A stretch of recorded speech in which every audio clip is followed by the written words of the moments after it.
जय Hind friends, exam गुरुकुल या YouTube चॅनलमध्ये आपले सहर्ष स्वागत।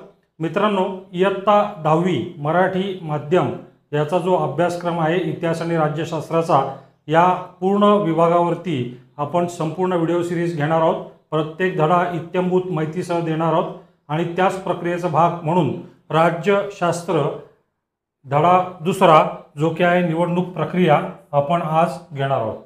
मित्रांनो, सर्वप्रथम आपल्याला लक्षात ठेवायचे आहे की आपल्या देशाने लोकशाही स्वीकारलेली आहे आणि लोकशाहीची सर्वोत्तम व्याख्या करणारे कोण आहेत? तर अमेरिकेचे 16वे राष्ट्राध्यक्ष आणि सर्वात लोकप्रिय राष्ट्राध्यक्ष अब्राहम लिंकन। त्यांच्या म्हणण्यानुसार लोकशाही म्हणजे लोकांनी लोकांसाठी आणि लोकांच्या करता निर्मिलेली संस्था किंवा एक प्रकारचं राज्य आहे। तर आपल्या देशाने सुद्धा लोकशाही स्वीकारलेली आहे आणि जेव्हा आपण लोकशाहीचा उल्लेख करतो तेव्हा निवडणुका हा लोकशाहीचा अनिवार्य घटक किंवा भाग असतात। तर मित्रांनो, आपल्या देशात सुद्धा निवडणुका होतात आणि मग सर्वप्रथम आपल्याला पाहायचं आहे किंवा निवडणुकांचं महत्त्व काय असतं, निवडणुका देशात का घेतल्या जातात। तर एक एक पॉईंट घेऊया आणि त्याच्यावरती शांतपणे डिस्कशन करूया। सर्वात पहिले म्हणलेलं आहे जनतेच्या माध्यमातून लोकप्रतिनिधींची निवड होते। आता जनतेचे प्रश्न हे जनतेने सोडवावे आणि आपल्या लोकप्रतिनिधींच्या माध्यमातून सोडवावे अशी लोकशाहीमध्ये अपेक्षा केलेली असते। त्यामुळे इथं सुद्धा काय होतं की निवडणुकीच्या माध्यमातून आपण जनता आपले लोकप्रतिनिधी निवडतो, यांना आपण राज्य विधिमंडळामध्ये किंवा लोकसभेमध्ये राज्यसभेमध्ये पाठवतो आणि हेच आपल्या देशासाठी जे आहेत कायदे करतात, थोडक्यात आपल्याला दिलासा देतात। थोडक्यात लोकच प्रतिनिधींच्या मार्फत आपल्या देशासाठी स्वतःसाठी कायदे करून घेतात। तर जनतेच्या माध्यमातून लोकप्रतिनिधींची निवड होते ही सर्वात महत्त्वाची गोष्ट। नंबर 2, सत्ता परिवर्तन जे घडून येतं ते शांततेच्या मार्गाने घडून येतं। मित्रांनो, आपल्या देशाने लोकशाही स्वीकारलेली आहे।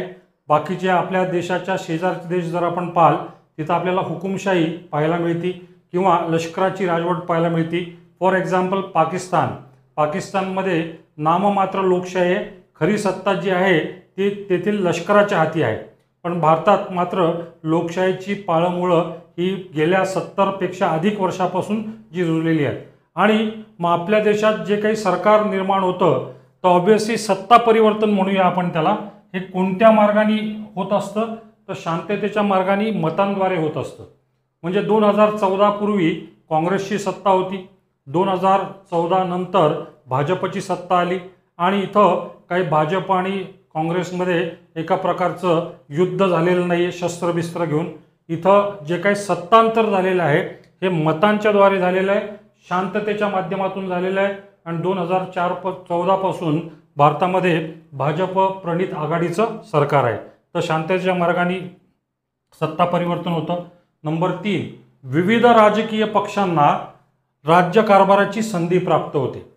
मित्रांनो, भारतातील जनता अशाच पक्षांना निवडून देते जे लोकांसाठी काम करतात आणि सुरुवातीला जनतेने काँग्रेस पक्षावरती प्रचंड मोठ्या प्रमाणात विश्वास दाखवलेला होता।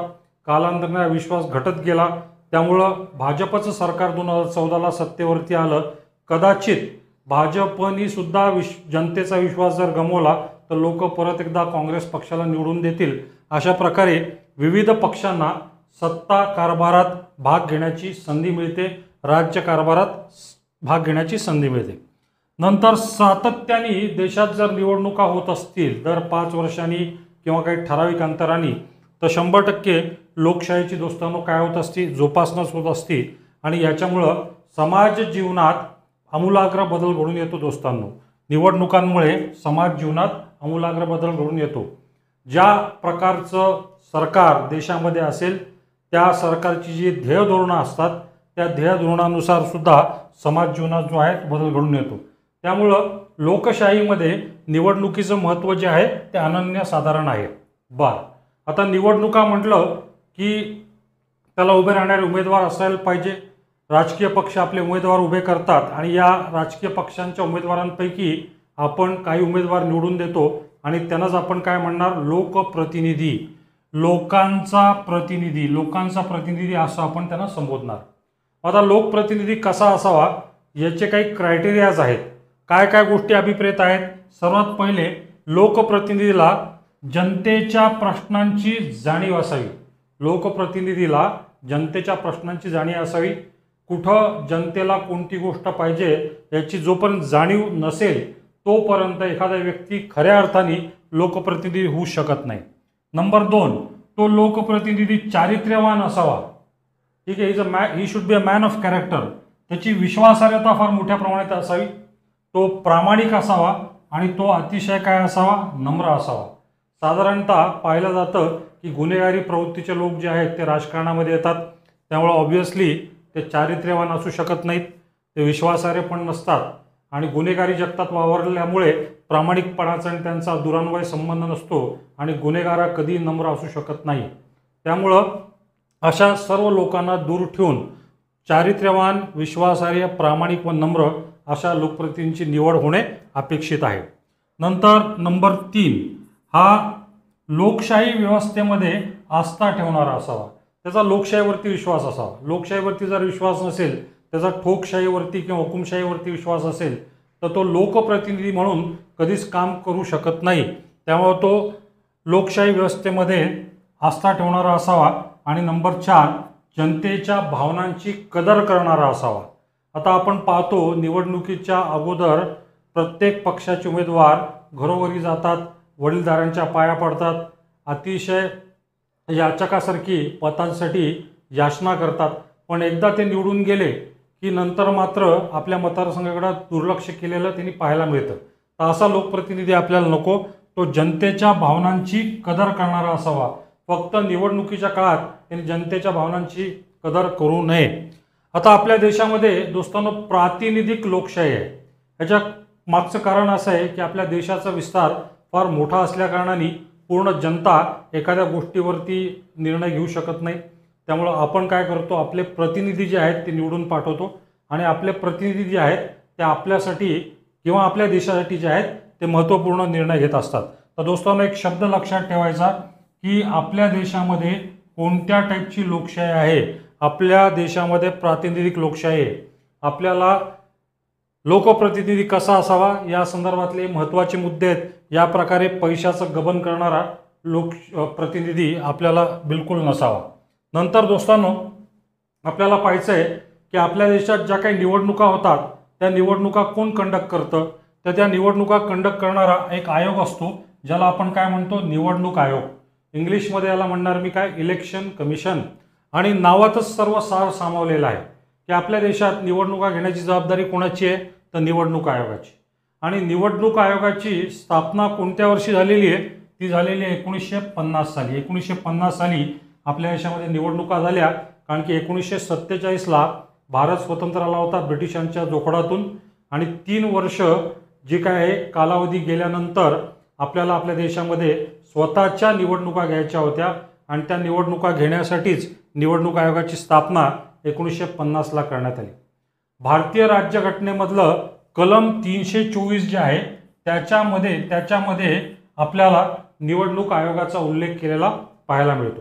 आता या निवडणूक आयोगाचं कार्य काय आहे, तर निवडणूक आयोगाचं कार्य आपल्याला लक्षात ठेवायचं आहे की देशात निवडणुका जाहीर झाल्यापासून म्हणजे निवडणुकीच्या सुरुवातीपासून ते अंतापर्यंत म्हणजे निवडणुकीचा निकाल लागेपर्यंत, त्यानंतर काही वादविवाद असतील ते सोडवण्यापर्यंत सर्व जबाबदारी पार पाडणे हे निवडणूक आयोगाचं काम आहे.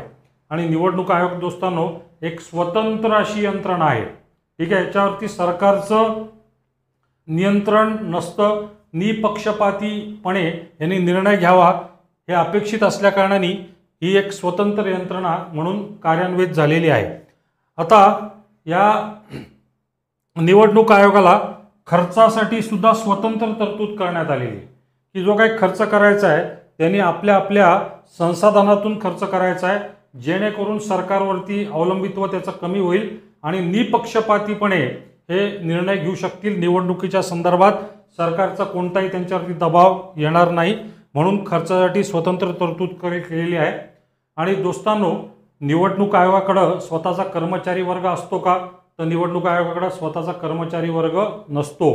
ज्या ज्या राज्यांमध्ये निवडणुका होतात तिथले केंद्रीय सरकारी कर्मचारी किंवा राज्य सरकारचे कर्मचारी यांना हाताशी धरून निवडणूक आयोग ही निवडणूक आयोगाची यंत्रणा जी आहे ते राबवत असतं. त्यांना स्वतःचा कर्मचारी वर्ग नसतो. शासकीय कर्मचारी यांचा वापर निवडणूक आयोग निवडणूक काळाच्या दरम्यान करून घेतं. आता दोस्तांनो, निवडणूक आयोगाची रचना पाहिजे तर आपल्याला एक अतिशय महत्त्वाचं पद पाहावं लागेल, ज्याला म्हणणार मी काय, निवडणूक आयुक्त. निवडणूक आयुक्त, election commission, commissioner of India. सुरुवातीला आपला जो काही निवडणूक आयोग होता हा एक सदस्यीय होता, पण कालांतराने हा त्रिसदस्यीय झाला. माताची रचना जर पाहायला गेली तर आपल्या निवडणूक आयोगामध्ये एक मुख्य निवडणूक आयुक्त असतो आणि इतर 2 निवडणूक आयुक्त असतात. एक मुख्य निवडणूक आयुक्त प्लस 2 निवडणूक आयुक्त म्हणजे त्रिसदस्यीय संस्था आहे निवडणूक आयोग. आणि जरी हा मुख्य निवडणूक आयुक्त असला तरी सर्व आयुक्तांना कशा प्रकारचे अधिकार प्रदान केलेले आहेत, तर समान अधिकार प्रदान केलेले आहेत. बरं, आता या मुख्य निवडणूक आयुक्त आणि इतर 2 जे निवडणूक आयुक्त आहेत यांची नियुक्ती कोण करतं, तर ती केली जाते कोणामार्फत, तर ती राष्ट्रपतींच्या मार्फत केलेली जाते. आणि निवडणूक आयोग जसं मी तुम्हाला सांगितलं एक स्वतंत्र यंत्रणा आहे. त्याचं स्वातंत्र्य जपण्यासाठी काय काय गोष्टी करण्यात आलेल्या आहेत की इथं आयुक्तांना राजकीय कारणावरून पदभ्रष्ट केले जाऊ शकत नाही. की कोणतंही राजकीय कारण आहे की निवडणूक आयुक्तांनी जर सरकारच्या प्रस्थापित पक्षाच्या विरुद्ध काही भूमिका घेतली तर सरकार त्याला सहजासहजी पदभ्रष्ट करू शकत नाही. यांना पदावरून काढण्याची प्रक्रिया जी आहे ती अतिशय कठीण आणि क्लिष्ट केलेली आहे.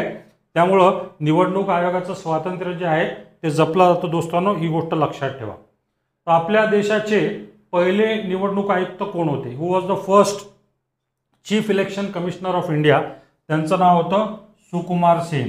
हे ICS अधिकारी होते आणि देशातल्या ज्या काही पहिल्या लोकसभा निवडणुका घडून आणल्या त्यांच्याच कारकिर्दीमध्ये घडून आणल्या. यांचा फोटो आपल्याला दिसतोय. आपल्या देशाचे पहिले निवडणूक आयुक्त जे आहेत ते आहेत सुकुमार सेन. तर निवडणूक आयोगाचं कार्य आपल्यासाठी अतिशय महत्त्वाचं आहे. कोणकोणतं कार्य निवडणूक आयोग करतं, आता एक पॉईंट लक्षात ठेवायचं दोस्तांनो. सर्वात पहिले मतदार याद्या निर्माण करणे. एखाद्या विशिष्ट मतदारसंघामधल्या मतदार याद्या निर्माण करण्याचं काम कोण हाती घेतं, तर निवडणूक आयोग घेतं. आणि मग कशा प्रकारे काय काम केलं जातं, तर जे काही नवे मतदार निर्माण होतात निवडणुकीच्या कालावधीमध्ये त्यांची नावं निवडणूक यादीत जोडून घेणे. त्याचप्रमाणे जेव्हा निवडणुका घडून येणार असतात त्याच्या अगोदर जर काही मतदार मृत्युमुखी पडले असतील तर त्यांची नावं या मतदार यादीतून काय केली जातात, वगळली जातात. ही दोन्ही कामं करणारं कोण आहे, तर निवडणूक आयोग. मतदार याद्या तयार करणे आणि त्याचप्रमाणे इलेक्शन कार्ड्स, बरं का, ओळखपत्र ज्याला म्हणतो आपण, मतदान ओळखपत्र जे असतं ते सुद्धा मतदात्यांना कोणाच्या मार्फत दिलं जातं, तर निवडणूक आयोगाच्या मार्फत दिलं जातं. नंतर नंबर 2 निवडणूक कार्यक्रम आखणे. म्हणजे थोडक्यात काय करणे, निवडणुकांचा वेळापत्रक जे आहे, टाइम टेबल जो आहे तो ठरवणे. शक्यतो असं पाहिलं जातं की सुट्टीच्या दिवशी निवडणुका घेतल्या जातात. त्या दिवशी कोणतीही राष्ट्रीय स्तरावरील राज्य स्तरावरील परीक्षा नसावी मोठी. त्याचप्रमाणे कोणताही राष्ट्रीय सण नसावा, जसं दिवाळी नसावी, जसं रमजानचा महिना नसावा. तर सर्व गोष्टींचा साधक बाधक विचार करून निवडणूक आयोग जे आहे निवडणुकीचं वेळापत्रक जे आहे तयार करतं. आणि अनेक वेळा आपण पाहिलं असेल की आपल्या देशातल्या ज्या काही लोकसभा निवडणुका आहेत या टप्प्याटप्प्याने होत असतात. एकाच वेळी एकाच दिवशी संपूर्ण देशभर निवडणुका घेणं ही अशक्यप्राय गोष्ट जरी नसली तरी अतिशय कठीण गोष्ट आहे. त्यामुळं वेळापत्रक ठरवावं लागतं आणि ते ठरवण्याचं काम करणारा कोणता आयोग आहे, निवडणूक आयोग. नंतर नंबर 3 उमेदवारी अर्ज स्वीकारणे, त्यांची छाननी करणे, पात्रता अपात्रता ठरवणे, हे सुद्धा निवडणूक आयोगाचं काम. एकदा निवडणुका घोषित झाल्या की राजकीय पक्ष काही व्यक्तींना आपल्या पक्षाच्या उमेदवाऱ्या देतात आणि या उमेदवारांना एक प्रतिज्ञापत्र किंवा उमेदवारी अर्ज जो आहे तो भरावा लागतो, ज्याच्यामध्ये त्यांचं संपूर्ण नाव, त्यांचं एज्युकेशनल क्वालिफिकेशन, त्यांचे किती विवाह झालेले आहेत, त्यांच्याकडे किती संपत्ती आहे, चल आणि अचल संपत्ती, त्यांच्यावरती किती स्वरूपाचे गुन्हे आहेत, त्यांना किती आपत्ती आहेत इत्यादी, त्यांच्यावरती किती कर्ज आहे, या सर्व बाबी ज्या आहेत या अर्जामध्ये लिहून द्याव्या लागतात. आणि या अर्जातली माहिती जी असती ही सत्यतापूर्ण असावी अशी अपेक्षा असते. तर एकदा हे अर्ज उमेदवारांनी निवडणूक आयोगाकडे सादर केले की निवडणूक आयोग या अर्जांची करतो काय, छाननी. मग एखादा उमेदवार पात्र आहे का अपात्र आहे हे ठरवण्याचं काम सुद्धा कुणाचं आहे, तर त्या निवडणूक आयोगाचं. ऑब्व्हियसली या अर्जाची छाननी केल्यानंतर नंबर 4, राजकीय पक्षांना मान्यता देणे अथवा रद्द करणे. एखादा पक्ष जो आहे त्याला जर मान्यता द्यायची असेल राजकीय पक्ष म्हणून, ते देण्याचं काम कोण करतं, तर निवडणूक आयोग करतो. एखाद्या पक्षाची मान्यता रद्द करायची असेल ते करण्याचं काम सुद्धा कोण करतो, निवडणूक आयोग. आणि राजकीय पक्षांना विविध प्रकारची चिन्ह जी आहेत ती प्रदान केलेली असतात आणि ती प्रदान करण्याचं काम सुद्धा कोणता आयोग करत असतो, तर निवडणूक आयोग करत असतो. दोस्तांनो, ही गोष्ट लक्षात ठेवा. नंतर निवडणुका झाल्यानंतर पुष्कळ असा संभव असतो की निवडणुकीमध्ये काही विवाद निर्माण होऊ शकतात आणि या विवादांची सोडवणूक करणारा सुद्धा आयोग कोणता आहे, तर तो आहे निवडणूक आयोग. हे आहे निवडणूक आयोगाचं 5वं कार्य. एखाद्या विशिष्ट प्रसंगी एखाद्या मतदारसंघातला जो कोणी सदस्य असेल तो कदाचित लोकसभेचा खासदार असेल किंवा विधानसभेचा आमदार असेल आणि अशा व्यक्तींनी जर राजीनामा दिला, सपोज त्याचा मृत्यू झाला, तर त्या विशिष्ट मतदारसंघामध्ये परत एकदा फेरनिवडणूक घेण्यात येते. फेरनिवडणूक. आणि फेरनिवडणूक घेण्याचं कार्य सुद्धा कुणाचं, निवडणूक आयोगाचं. आणि निवडणूक आयोगाचं आणखीन एक महत्त्वाचं कार्य आहे दोस्तांनो, की मतदारसंघाची काय करणे, पुनर्रचना करणे. Restructuring of the कॉन्स्टिट्युन्सीज. एखादा विशिष्ट भूभाग एखाद्या मतदारसंघातून दुसऱ्या मतदारसंघात टाकणे, दुसऱ्या मतदारसंघातला एक भौगोलिक भाग जो आहे तो इतर कोणत्या तरी मतदारसंघात टाकणे, तर नव्याने एक मतदारसंघाची निर्मिती करणे, हे काम जे आहे ते निवडणूक आयोगाचं आहे. पण निवडणूक आयोगाअंतर्गत एक समिती असती, याचं नाव लक्षात ठेवा दोस्तांनो. या समितीचं नाव आहे परिसीमन समिती. डिलिमिटेशन कमिशन असं त्याला म्हणतात. आणि या समितीच्या मार्फतच काय होत असते दोस्तांनो, मतदारसंघाची पुनर्रचना होत असते. ही झाली तुमच्या निवडणूक आयोगाची पूर्ण कार्यपद्धती. आता आपल्या देशामध्ये लोकसभेच्या प्रथम निवडणुका ज्या झाल्या होत्या ते झाल्या होत्या 1951-52 या साली. आणि आपल्या देशातला पहिला मतदाता किंवा पहिला मतदार कोण ठरला, इथं आपल्याला एक चित्र पाहायला मिळतं आहे. यांचं नाव आहे श्यामशरण नेगी.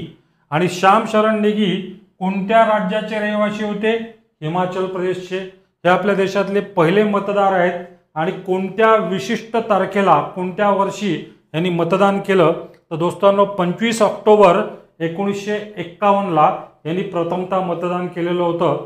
आणि कालांतराच्या ज्या 2018-19ला ज्या काही निवडणुका झाल्या त्यात निवडणूक आयोगाचे ब्रँड अँबॅसेडर म्हणून सुद्धा यांनी काम केलेलं आहे. प्रदीर्घ कालावधीचं आयुष्य यांच्या वाट्याला आलं. त्यामुळे भारतात ज्या काही निवडणुका झाल्या त्या प्रत्येक निवडणुकीमध्ये मतदाता म्हणून यांनी मतदान केलेलं आपल्याला पाहायला मिळतं दोस्तांनो.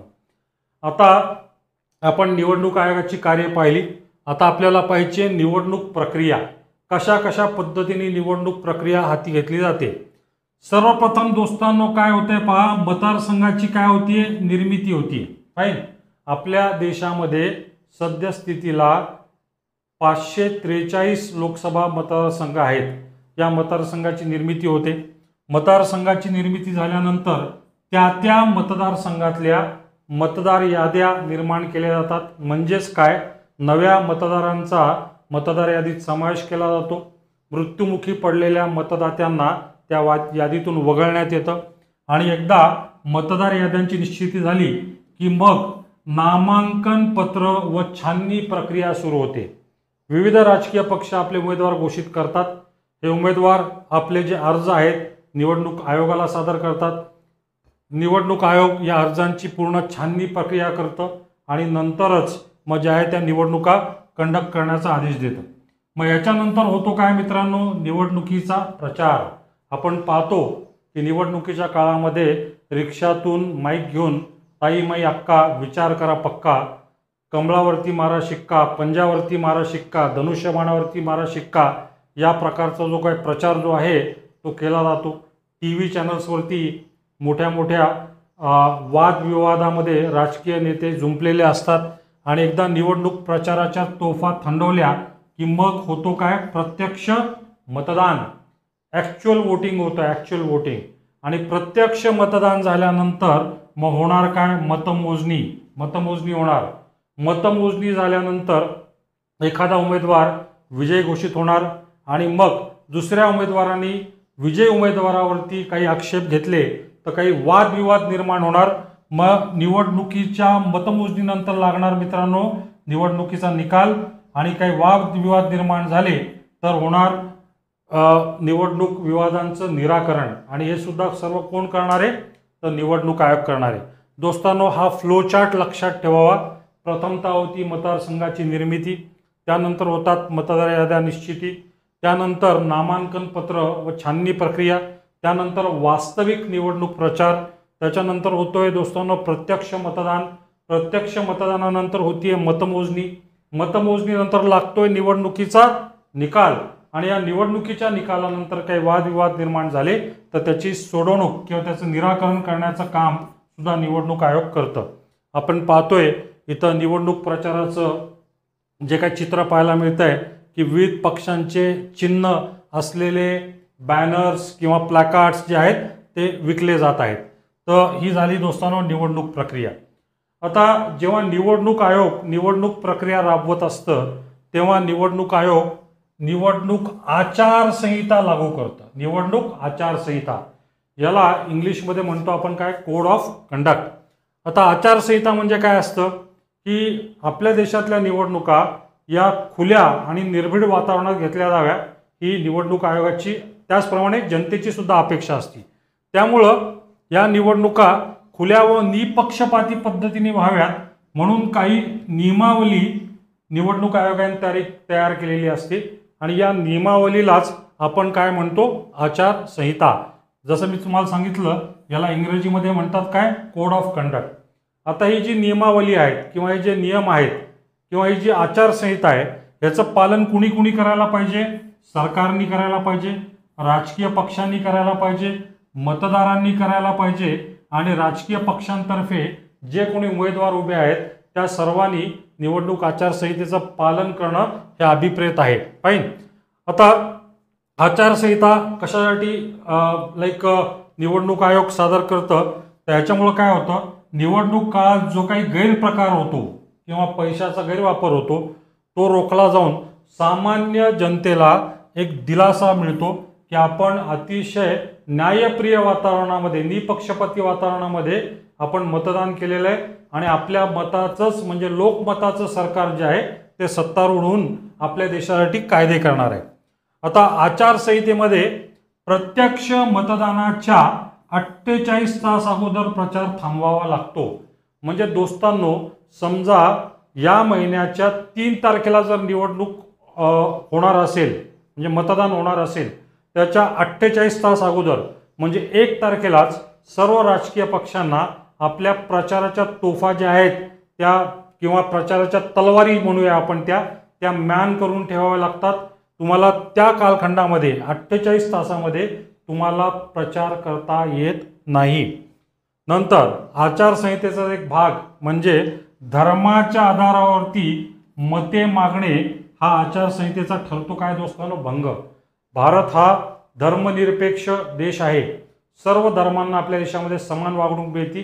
त्यामुळे धर्माच्या आधारावरती जर कोणीही उमेदवार किंवा राजकीय पक्ष जर मतं मागत असेल तो आचारसंहितेचा भंग ठरतो आणि अशा उमेदवाराला निवडणूक आयोग निवडणूक लढवण्यापासून वंचित ठेवू शकतं. नंतर निवडणुकीच्या कालखंडामध्ये तुम्हाला मतदारांना पैशाचे आमिष दाखवता येत नाही.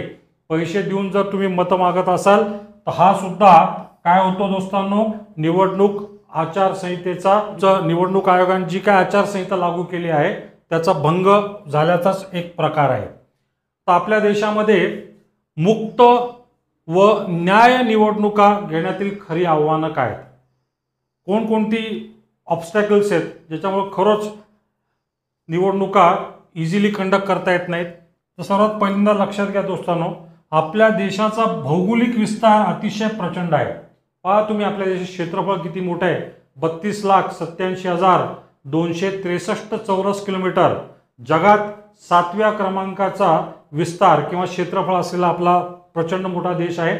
आणि भारतातल्या कोणत्याही मतदात्याला मतदानापासून वंचित ठेवता येत नाही। त्यामुळे एवढ्या खंडप्राय देशामध्ये निवडणुका घेणं ही अतिशय कठीण जबाबदारी निवडणूक आयोग तरीही पार पाडतं। नंबर 2, आपल्या देशाची लोकसंख्या प्रचंड मोठी आहे। ठीक आहे, निश्चितपणे जनगणना झालेली नाहीये, पण आपल्या देशातली लोकसंख्या जी असणार 150 कोटींच्या आसपास किंवा कदाचित वरती पण गेलेली असेल। तर एवढ्या मोठ्या लोकसंख्येच्या बाबतीत निवडणुका घडून आणणं ही अतिशय महत्त्वाची बाब निवडणूक आयोगाला करावं लागते आणि हे एक प्रकारचं मोठं आव्हानच आहे दोस्तांनो। आज भारत जगातला सर्वाधिक लोकसंख्येचा देश आहे। नंतर निवडणूक काळामध्ये मोठ्या प्रमाणात आर्थिक गैरव्यवहार होतात। ठीक आहे, की आपण जरी म्हणतो की पैसे देऊन मते विकत घेणे हा आचारसंहितेचा भंग असला तरी अनेकदा असे गैरप्रकार आपल्याला पाहायला मिळतात की मतदारांना पैशाचं वाटप तर होतच होतं, दारूचं वाटप होतं, नंतर साड्यांचं वाटप होतं आणि अशा माध्यमातून वेगवेगळी प्रलोभनं देऊन त्यांची मतं एक प्रकारे विकत घेण्याचा प्रयत्न हे राजकीय पक्ष करत असतात। तर आर्थिक गैरव्यवहार हा सुद्धा एक मोठा अडथळा आहे। आणि त्यापेक्षा महत्त्वाची बाब दोस्तांनो, राजकारणामध्ये ज्या गुन्हेगारी प्रवृत्तींचा जो शिरकाव झालेला आहे हा आपल्या लोकशाहीसाठी अतिशय हानिकारक अशी बाब आहे। तर जेवढा काही सर्वे करण्यात आला, अनेक खासदारांवरती अनेक आमदारांवरती गुन्हेगारी स्वरूपाचे गुन्हे आहेत, अतिशय भीषण स्वरूपाचे गुन्हे, जसं काही बलात्कार, दरोडा टाकणे, खून करणे या टाईपची कलमंसुद्धा अनेक खासदारांवरती आहेत। आणि अशा टाईपचे गुन्हेगार जर राजकारणात येत असतील तर ही आपल्या देशातल्या लोकशाहीसाठी एक धोक्याची घंटा आहे। नंतर दोस्तांनो, निवडणुकीच्या काळामध्ये मोठ्या प्रमाणात हिंसाचार सुद्धा होतो, हे सुद्धा आपल्या निवडणुका घेण्यातील एक मोठं आव्हान आहे। पण मित्रांनो, हे सगळे झाले प्रॉब्लेम्स आणि प्रत्येक प्रॉब्लेमला मित्रांनो असतं काय सोल्युशन। मग निवडणूक सुधारणांच्या संदर्भात काही महत्त्वपूर्ण सूचना करण्यात आलेल्या आहेत। निवडणूक सुधारणांची गरज आहे, सुधारणांची गरज आहे। आणि का गरज आहे तर आपली जी लोकशाही आहे ती टिकून राहावी, किंबहुना टिकून न राहता ती भविष्यात अधिक बळकट व्हावी आणि त्याची विश्वासार्हता जी आहे ती राखून ठेवण्यासाठी निवडणूक सुधारणा करणं अतिशय आवश्यक आहे। मग आता कोणकोणत्या सुधारणा सुचवण्यात आलेल्या आहेत? एक तर सर्व राजकीय पक्षांनी महिलांना 50% उमेदवारी द्यावी। सर्व राजकीय पक्षांनी महिलांना 50% उमेदवारी द्यावी, म्हणजे जेवढे काही उमेदवार प्रत्येक राजकीय पक्ष उभे करणार आहे त्यापैकी 50% जागा ज्या आहेत या ठिकाणी महिला उमेदवार द्यावे त्यांनी। तर असं म्हणणं आहे की यामुळं ज्या काय आहेत निवडणुकांमध्ये सुधारणा घडून येतील। नंतर नंबर 2, गुन्हेगारी पार्श्वभूमीचे लोक निवडणूक रिंगणात येण्यापासून रोखणे। जर राजकीय पक्षांनीच जर गुन्हेगारी प्रवृत्तीच्या लोकांना जर तिकीट देणं नाकारलं तर ऑब्व्हियसली राजकारणामध्ये चांगल्या लोकांचा शिरकाव होईल, चांगले लोक देशासाठी जास्त निर्णायक आणि चांगले कायदे करू शकतील। आणखीन एक महत्त्वपूर्ण सूचना मांडण्यात आलेली आहे की निवडणूक खर्च हा कुणी करावा तर सरकारने करावा। निवडणूक खर्च सरकारने केल्यामुळे जो काही काळ्या पैशाचा वापर निवडणूक काळात केला जातो त्याला कुठेतरी अटकाव होईल, त्याला कुठेतरी मज्जा होईल। ठीक आहे। नंतर लोकप्रतिनिधी कायदा, रिप्रेझेंटेशन ऑफ पीपल्स ॲक्ट हा अस्तित्वात आहे पण त्याची अंमलबजावणी कठोरपणे होत नाही। तर लोकप्रतिनिधी कायदा जो आहे तो अधिक कडक करावा आणि त्याची योग्य प्रकारे काय करावी अंमलबजावणी करावी, तर निश्चितपणे निवडणुकांमध्ये सुधारणा घडून येतील दोस्तांनो। आणि आचारसंहिता जी आहे 5वा जो पॉईंट दिलेला आहे तो आचारसंहितेचं किंवा कोड ऑफ कंडक्टचं काटेकोरपणे किंवा अतिशय कठोरपणे पालन करावं, जेणेकरून निवडणूक काळामध्ये जे काही गैरव्यवहार गैरप्रकार होतात त्याला कुठंतरी निर्बंध लागेल। तर सुधारणा करण्यासंदर्भात या सर्व गोष्टी दिलेल्या आहेत दोस्तांनो।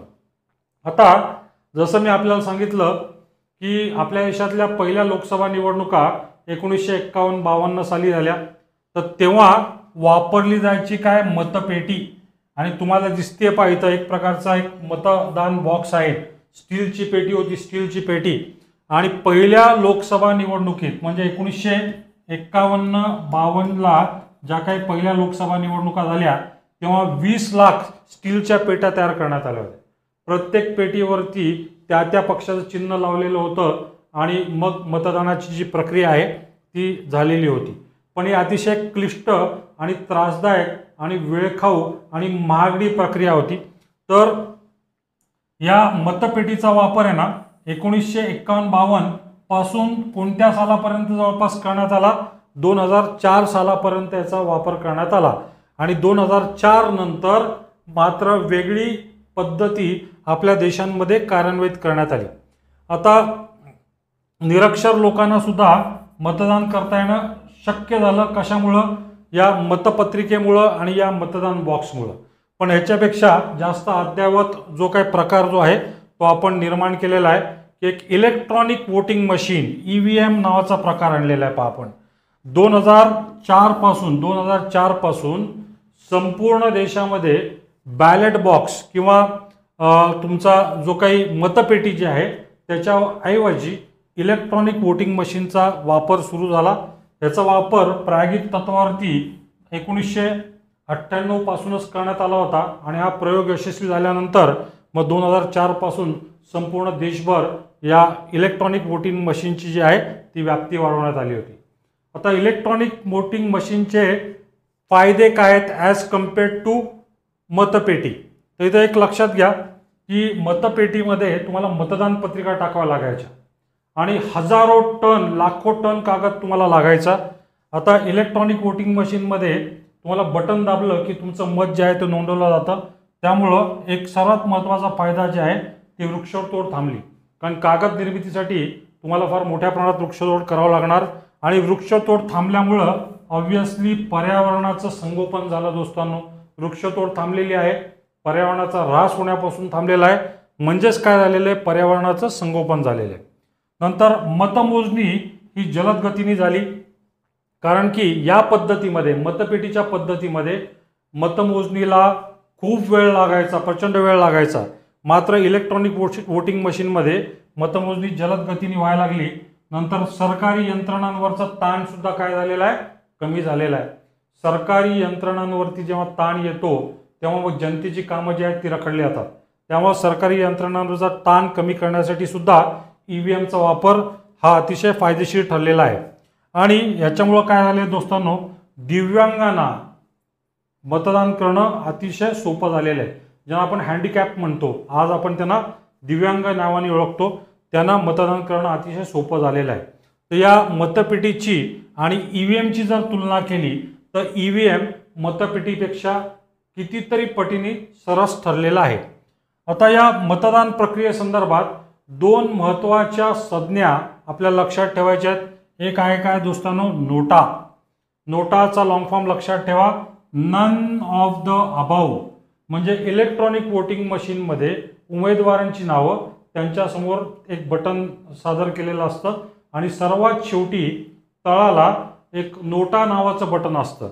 जर आपल्याला निवडणुकीत उभे राहिलेले जे कोणी उमेदवार असतील त्याच्यापैकी कुणावरती विश्वास नसेल तर आपण नोटा नावाचं बटन प्रेस करू शकतो. थोडक्यात माझा वरीलपैकी कोणत्या उमेदवारावरती विश्वास नाही, एक नकारात्मक मत जे आहे आपण म्हणूया, याला आपण एक प्रकारे निवडणूक प्रक्रियेमध्ये मांडू शकतो. आणि नंबर 2ची जी टर्म आहे ती आहे VVPAT. VVPAT म्हणजे काय, voters verified paper audit trail. पुष्कळदा विरोधी पक्षांतर्फे इलेक्ट्रॉनिक वोटिंग मशीनवरती आक्षेप घेतले जातात की यदा कदाचित समजा मी शिवसेनेचं बटन दाबलं तर मत चाललंय भाजपाला किंवा भाजपाचं बटन दाबलं तर वोट चाललंय काँग्रेसला.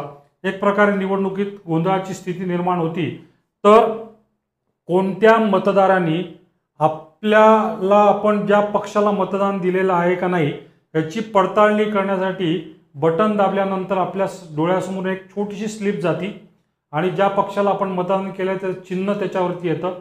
थोडक्यात मतदाराला एक प्रकारे खात्री पटती की आपलं मतदान जे आहे ते योग्य उमेदवाराला आणि योग्य पक्षाला गेलेलं आहे.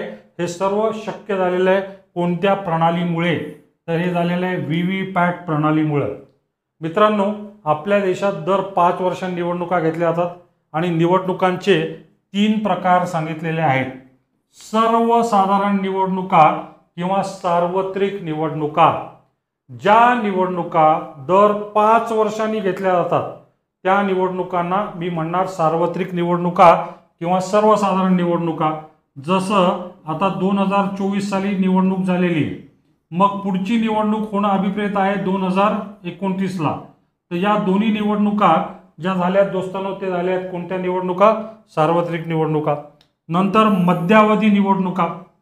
आता ज्या निवडणुका 2 सार्वत्रिक निवडणुकांच्या मध्यात घेतल्या जातात आणि त्याला अनेक कारण असू शकतात की सरकारने आपलं बहुमत गमावलंय समजा 2027ला, ठीक आहे, आणि देशात ज्या निवडणुका होणार होत्या 2029ला त्या झालेल्या आहेत 2027ला, म्हणजे मध्येच या निवडणुका झालेल्या आहेत.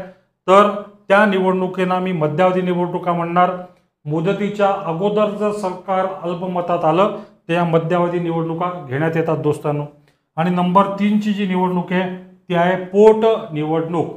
एखाद्या विशिष्ट मतदारसंघातल्या सदस्यांनी आपला राजीनामा दिला किंबहुना त्याचा मृत्यू झाला, ठीक आहे, अशा विशिष्ट परिस्थितीत संपूर्ण देशभर नव्हे तर एखाद्या विशिष्ट मतदारसंघापुरत्या जेव्हा निवडणुका होतात तेव्हा अशा निवडणुकांना म्हणतात काय दोस्तांनो? पोट निवडणुका. मित्रांनो, हा झाला आपला दुसरा धडा राज्यशास्त्राचा. आणि जर आपल्याला व्हिडिओ लेक्चर आवडला असेल तर दोस्तांनो निश्चितपणे लाईक करा, शेअर करा आणि सबस्क्राईब सुद्धा करा. थँक्यू मित्रांनो.